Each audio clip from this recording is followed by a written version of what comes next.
سورۃ الاعراف آیت نمبر 138۔ اعوذ باللہ من الشیطان الرجیم، بسم اللہ الرحمن الرحیم۔ ہم موسیٰ علیہ السلام کے قصے پر اس جگہ پر پہنچے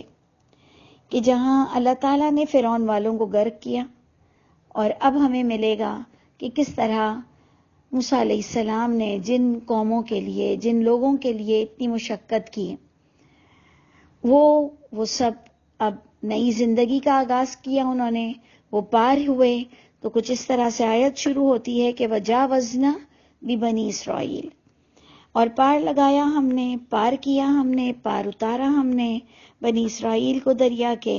فَأَتَوْا عَلَىٰ قَوْمٍ، ان کا گزر ایسے لوگوں پر ہوا، وہ آئے ایسے لوگوں پر کہ یعکفون، جمے بیٹھے ہوئے تھے، عَلَىٰ أَصْنَامٍ لَهُمْ، اپنے بتوں پر، اپنے بتوں کے لیے وہ جم کر بیٹھے ہوئے تھے، ایسی قوم پر ان کا گزر ہوا۔ تو گویا آج ہم دیکھتے ہیں تو وہ ہندوازم ہمیں نظر آتی ہے۔ اس پر آپ غور سے دیکھیں، سمجھنے والی چیز کیا ہے کہ یہ ان کے دل میں بسا ہوا تھا، یہ طریقہ انہیں پسند آ رہا تھا جس پر اللہ بتا رہے ہیں۔ اور آپ کو پتا ہے کہ یہاں آگے جا کر بات ہوگی کہ کس طرح یہ سامری کے چکر میں آتے ہیں موسیٰ علیہ السلام کی قوم، اور یہ بھی کچھ اسی طرح کی عبادتیں کرنے لگ جاتی ہے، جیسے ہم قبر کی پر جم کر بیٹھ جاتے ہیں، جیسے ہم آستانوں پہ بیٹھ جاتے ہیں، جیسے ہم کوئی خاص جگہوں کو بابرکت بنا دیتے ہیں، ادھر کالے بکرے ذبح کرتے ہیں۔ تو آپ دیکھیے کہ جب بھی کہیں پر باطل پرستی ہوتی ہے تو سب کی کچھ ایک ہی طرح کی نوعیت ہوتی ہے۔ تو جناب ادھر آ رہا ہے کہ ان کو بھی یہ بتوں کے پاس جم کر بیٹھنا اچھا لگا، استغفر اللہ۔ انہوں نے موسیٰ علیہ السلام سے کہا کہ یا موسیٰ اجعل لنا الہا، کہ بنا دیجئے نا، مقرر کر دیجئے نا ہمارے لیے بھی کوئی معبود، کما لہم آلہہ، جیسے جو ان کے لیے بھی معبود ہیں، کہ یہ باقاعدہ اس معبود کے پاس بیٹھتے ہیں۔ میں جب چھوٹی تھی تو ہمارے یہاں بھی بڑی جمعراتیں ہوتی تھیں، تو برسی ہوتی تھی، تو چہلم ہوتا تھا، تو ہمارے بڑے کہتے تھے کہ رونق لگی ہوئی ہے۔ پھر ہمیں کہا گیا کہ جب سے تم لوگوں نے قرآن سمجھا ہے، ساری رونقیں ختم ہو گئی مرنے والے کے گھر کی، کہ مرنے والے کے گھر میں برسی ہوتی تھی، چہلم ہوتا تھا، تیجا ہوتا تھا، دسواں ہوتا تھا، ہر جمعرات اس کا کوئی ایک پرانا جوڑا نیا جوڑا دیا جاتا تھا۔ تو تم لوگوں نے تو قرآن پڑھا کر ساری رنگ برنگی ساری چیزیں ختم کر دی۔ تو ایسا ہی کچھ آپ دیکھیں کہ سب کے دلوں میں کچھ نہ کچھ اس طرح کی چیزیں بسی ہوئی ہوتی ہیں۔ انہوں نے بھی کہا کہ اے موسیٰ، ہمارے لیے بھی کچھ مقرر کر دیجئے نا، کچھ اس طرح کے معبود۔ اس پر موسیٰ علیہ السلام کیا جواب دیں گے؟ انہوں نے کہا انکم قوم تجہلون، بے شک تم تو کوئی قوم ایسا لگتا ہے کہ جاہل ہو، بڑے ہی نادان ہو، یعنی علم سے بڑے ہی دور ہو، کیونکہ ایسا سوچنا، ایسا چاہنا، یہ بالکل ہی جہالت والی چیز ہے۔ اللہ کرے کہ ہم اس جہالت سے دور ہو چکے ہوں، نہیں تو ہم سوچنا کیا، ہم تو کر گزرتے ہیں۔ تو اب ادھر ہمیں کرائیٹیریا پتا چلا کہ دیکھیں ایک نبی سے بھی جب ایسی ڈیمانڈ کی جائے تو وہ اپنے لوگوں کو کہتے ہیں کہ تم لوگ جاہل ہو۔ اس کا مطلب یہ ساری چیزیں جہالت ہے، جو قرآن سے ہٹ کر ہم بڑے چھوٹے دن مناتے ہیں اور کوئی نہ کوئی ان دنوں کے آگے پیچھے کی کہانیاں منسوب کرتے ہیں، یہ سب جہالت ہے۔ تو غور کیجئے گا کہ ہم مسلمان بھی کون کون سے دن مناتے ہیں، اور ہم مسلمان بھی کون کون سی کہانیاں کن دنوں سے وابستہ کرتے ہیں۔ اچھا جی، اس کے بعد انہوں نے کہا کہ جو لوگ بھی نان اوتھینٹک کام کرتے ہیں، بغیر دلیل کے کام کرتے ہیں، تو انہا الائی متبرن، کہ بے شک شک بھی نہ کرنا کہ جو بھی اللہ کی کتاب سے ہٹ کر کچھ چاہتا ہے تو وہ برباد ہوگا۔ متبرن،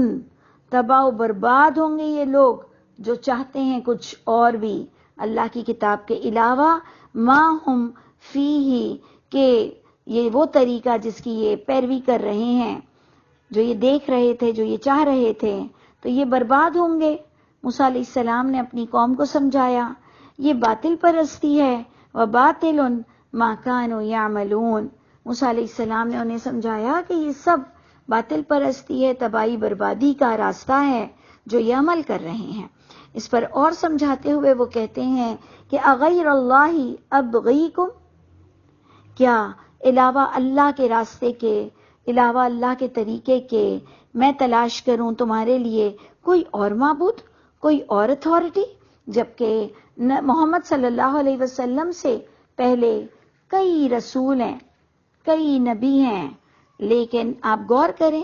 کہ انہوں نے کہا کہ اللہ کے علاوہ کسی کے پاس، کسی نبی ولی کے پاس بھی کوئی اتھارٹی نہیں، کیا میں تلاش کروں کوئی اور اتھارٹی، کوئی اور معبود؟ وَهُوَ فَضَّلَكُمْ عَلَى الْعَالَمِينَ، جبکہ اس رب تعالیٰ نے تمہیں فضیلت دی تمام جہان والوں پر، یعنی اس زمانے پر، اس زمانے میں تمام جہان پر ان کے ساتھ جو ایک معجزہ ہوا، جو رحمتیں ہوئی، جو برکتیں اللہ نے انہیں دی کہ انہوں نے محنت کی، تو پھر اللہ نے ظالم کو نیست و نابود کیا۔ آج ہم محنت کیے بغیر چاہتے ہیں کہ ظالم نیست و نابود ہوں، تو یہ بھی سنت آپ غور کر لیں کہ جب وہ فرعون کے خلاف جادوگر بھی اٹھے اور لوگ بھی اٹھے تو وہ لوگوں کے ہاتھوں تو تباہ نہیں ہو پاتا تھا، لیکن میرا یہ ایمان اور میری یہ آبزرویشن ہے کہ جب لوگ اٹھتے ہیں اور لوگ اپنی طاقت دکھاتے ہیں تو تب اللہ کی مدد آتی ہے۔ اگر انسان کے ہاتھوں اس کی پٹائی نہیں ہو سکتی، اگر انسان کے ہاتھوں وہ برباد نہیں ہو سکتا، تو پھر رب تعالیٰ کی ذات، اس کو پکڑتی ہے۔ تو پتہ یہ چلا اٹھنا تو ہمیں ہی پڑے گا، محنت تو آپ کو اور مجھ کو کرنی پڑے گی، لیکن بہت تھوڑی سی، اس پر جو ریوارڈ ملے گا، جو اللہ عطا فرمائیں گے، وہ ہماری محنت سے کئی زیادہ ہوگا، لیکن اٹھنا تو پڑے گا۔ صرف بد دعاؤں سے، صرف دعاؤں سے کام نہیں چل سکتا، کچھ تھوڑا بہت بھی کر کے دکھانا پڑے گا، بول کے دکھانا پڑے گا، سمجھنا پڑے گا، وقت نکالنا پڑے گا۔ تو جناب آپ نے دیکھا کہ موسیٰ علیہ السلام وہی تبلیغ بھی کر رہے ہیں، اپنے لوگوں کو بھی سمجھا رہے ہیں، اور اب اور بھی انہوں نے سمجھایا کہ یاد کرو وہ وقت جب اللہ نے نجات دی تم کو فرعون والوں سے، وہ عذاب دیتے تھے تم کو، بہت برا عذاب، وہ قتل کر دیتے تھے تمہارے بیٹوں کو، وہ زندہ رکھتے تھے تمہاری عورتوں کو، اور اس معاملے میں بڑی آزمائش تھی تمہارے رب کی طرف سے کہ اللہ نے تمہیں سرخرو کیا اور تم اس آزمائش سے نکل آئے۔ اب بڑی سمجھنے والی چیز ہے 142 آیت سے کہ وَوَاعَدْنَا مُوسَىٰ 30 لیلہ، یہاں سے ہم نے تھوڑا سا انٹلیکچول پوائنٹ ہے، سمجھنا شروع کریں گے کہ وعدہ کیا ہم نے موسیٰ علیہ السلام سے 30 راتوں کا۔ تو جو میرا سمجھنا ہے اتنے سالوں کا، میں نے یہ سمجھا کہ جب محمد صلی اللہ علیہ وسلم نے نبوت کا آغاز کیا تو آپ دیکھیں گے کہ وہاں پر کوئی زنا کی سزا اور طلاق کے قانون اور نکاح کے قانون اور بھی تمام چیزوں کے قانون وہ رائج نہیں کر پا رہے تھے، کیونکہ پورا ملک ان کے ہاتھ میں نہیں تھا۔ جب شروعات ہمیں قرآن سے نظر آتی ہے تو ابھی وہ جب تک فاتح نہیں ہوئے تو قانون نافذ نہیں کر سکتے تھے، پھر جب وہ الحمدللہ فاتح کی حیثیت سے انہیں تسلیم کیا گیا تو تب جا کر قانون نافذ ہوتا ہے۔ تو بالکل ادھر ہم اس کو بھی سیم لیں کہ موسیٰ علیہ السلام جب دریا پار ہوئے اپنے لوگوں کے ساتھ، تو یہ وہی آپ کو نقشہ دکھے گا کہ درمیان سارے نیک اور مسلمان لوگ ہیں، تمام کے تمام اللہ کی کتاب کو ماننے والے، تھامنے والے ہیں، تو 30 راتوں پر ان کو باقاعدہ جو شریعت جیسے قرآن پوری ایک کتاب دینی تھی جو تختیوں میں تھی، اور اس کے لیے اللہ نے انہیں 30 راتوں کے لیے بلایا۔ پھر اللہ ہی ہمیں بتا رہے ہیں، نہیں تو ہمیں پتہ ہی نہ چلتا کہ اللہ نے اس کو 10 راتوں سے اور ایکسٹینڈ کر دیا، یعنی اور بڑھا دیا۔ اللہ نے 30 راتوں کو 40 رات کر دیا۔ اب ہمارے یہاں ہم 40 کے فگر کو لے کر بیٹھے ہوئے ہیں، چہلم بھی ہے، 40 روز کی جماعتیں بھی ہیں، 40 کے بڑے فگر ہیں، اور پھر ہم اس کو قرآن سے بھی لے لیتے ہیں کہ جی اللہ نے تو 40 راتوں کا ذکر بھی کر دیا۔ تو میں اس میں یہی کہنا چاہوں گی کہ یہ 40 کا فگر مریض القلب اور منافق ٹائپ لوگوں کے دلوں پر بڑا اثر انداز کرتا ہے، اور سمجھنے والے اس کو جو سمجھدار ہوتے ہیں وہ سمجھ جاتے ہیں کہ اس میں کوئی بڑی بات نہیں، یا اللہ تو ایسے ہی ہمارا امتحان لیتے رہیں گے کہ 30 راتوں کے لیے بلایا، پھر اللہ نے 10 راتوں سے اور اس کو بڑھا دیا، تو ہم اسی میں الجھے رہیں گے ساری زندگی 30 اور 40 کے فگر میں، 10 کے فگر میں، اور یہی سوچتے رہیں گے کہ ایسا کیوں ہوا۔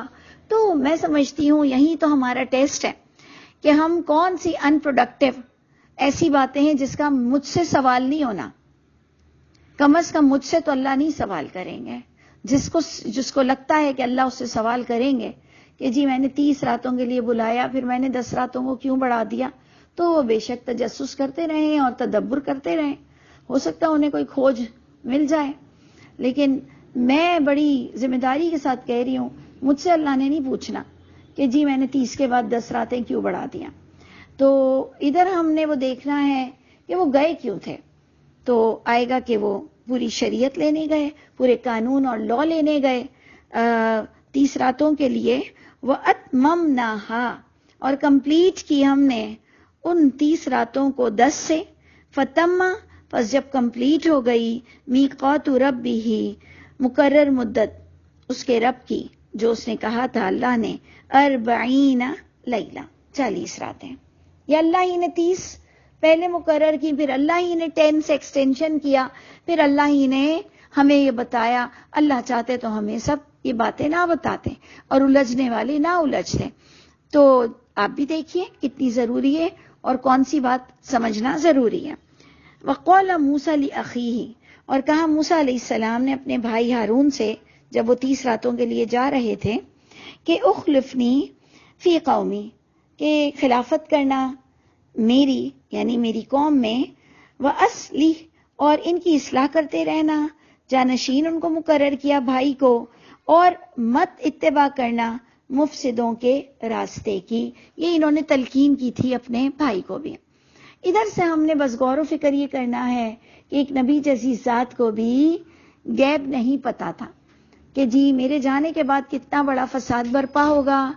اور جو کہ ہارون علیہ السلام ٹیکل نہیں کر سکیں گے، اور قوم کس قدر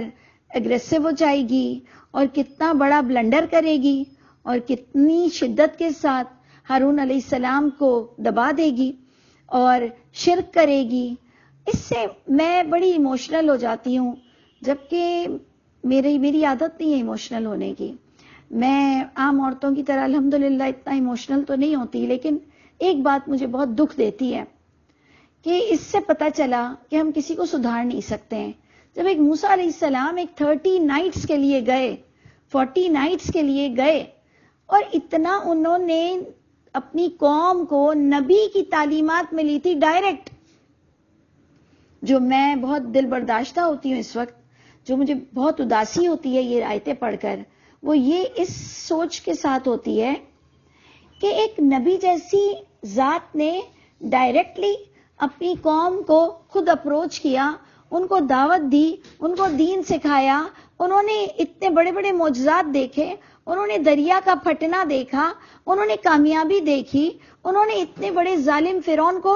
ختم ہوتے ہوئے دیکھا، لیکن پھر بھی بات دل پر اثر نہیں کی، اور وہ 40 نائٹس کے لیے گئے، اور یہ پیچھے سے انہوں نے سامری کے کہنے پر آ کر بت پرستی پھر شروع کی، اور اس سامری نے بھی انہیں شیشے میں اس طرح اتارا کہ کہا کہ یہ موسیٰ ہی کا رب ہے۔ موسیٰ بتانے بھول گئے ہیں۔ یہ آج ہماری 2020 میں بھی یہی حرکتیں ہو رہی ہیں کہ ہم جو بھی قرآن سے ہٹ کر بات ہے اس کو دین کا لبادہ اڑاتے ہیں، اور جی بخاری کا نام لیتے ہیں، اور امام مسلم کا، ستہ کا، اور پھر سب سے بڑھ کر جھوٹے راویوں کا، اور محمد صلی اللہ علیہ وسلم کا نام لے کر لوگوں کو شیشے میں اتارتے ہیں۔ ہم کوئی کم نہیں ہیں، ہم کہیں پر کچھ کم نہیں ہیں۔ ان پر انگلی اٹھانے سے پہلے ہم اپنا محاسبہ کریں کہ ہم بھی اسی طرح نبیوں کے نام کے ساتھ اپنے آپ کو بھی دھوکہ دے رہے ہیں، اور اس کا انجام برا ہماری ہی ذات پر گرے گا، اس کا وبال. کیونکہ بار بار اللہ تعالیٰ نے ہمیں مخاطب کر کے کہا کہ تم نے قرآن کو مضبوطی سے پکڑنا ہے، لیکن میں اور آپ اسے دوسروں کی نگاہوں سے ہی سمجھ رہے ہیں، اور پتہ نہیں کون کون سی کتابیں لے کر اس قرآن کے ساتھ جوڑنے پر تلے ہوئے ہیں. خدا تعالیٰ دیکھ رہا ہے سب کو. تو ادھر انشاءاللہ ہم پھر آگے ڈسکس کریں گے کہ جب انسان بگڑنا چاہے تو نہ معجزات کام آتے ہیں، نہ نبی کی تعلیمات کام آتی ہیں، اور انسان کا جو دل ہے وہ اللہ کے بس اختیار میں ہے. اللہ دیکھتے ہیں دل کا حال کہ یہ شرک چاہتا ہے، اللہ اس کو اس کی طرف ڈال دیتے ہیں. جو توحید چاہتا ہے، جو تدبر کرنا چاہتا ہے، اللہ اس کا دل اس طرف موڑ دیتے ہیں. اب یہ میں اور آپ اپنا اپنا محاسبہ کریں، اور اللہ تعالی ہمیں حق کے ساتھ زندگی کو جینا نصیب فرمائے، اور ہمیں سلامتی ہی سلامتی نصیب ہو. اللہ تعالی ہم سب کے حامی و ناصر ہوں.